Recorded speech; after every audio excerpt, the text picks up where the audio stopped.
It's been a cooler start to our Monday morning. Temperatures only going to continue to rise, but not by too much more before we start to see some overnight freezing temperatures. Once again, tracking a freezing warning across all of mid-Missouri, and that is currently set to expire Tuesday at 9 a.m.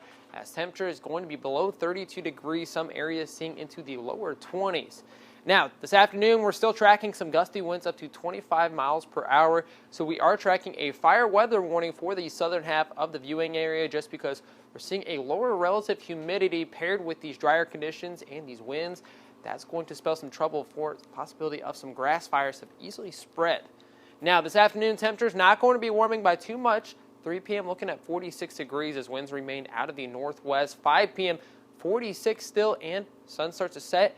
Those temperatures start to decrease really quickly. 42 degrees by 7 p.m. Eventually going to be clearing into 25 degrees for the overnight lows in Columbia. Some areas to the north could be seeing lower 20s.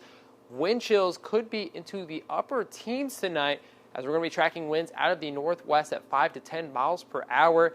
Next several mornings, go ahead and crank up that heater because we're still looking well below average, usually sitting around 47 degrees for that overnight low. But even Thursday with warmer temperatures, we're still going to be 10 degrees below that mark, sitting at 37 degrees.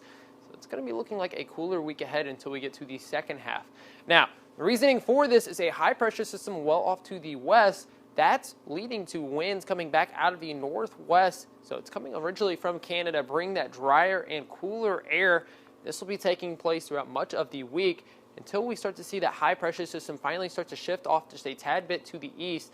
And we're going to track a warm front pulling through mid-Missouri. That'll make its way to the southeast. Now, upper-level winds still out of the northwest, but lower-level winds going to be pulling some warmer air from the southwest, and that's going to lead to our second-half warm-up as we track into this upcoming weekend. For Mizzou's homecoming weekend, they'll be taking on Vanderbilt at home.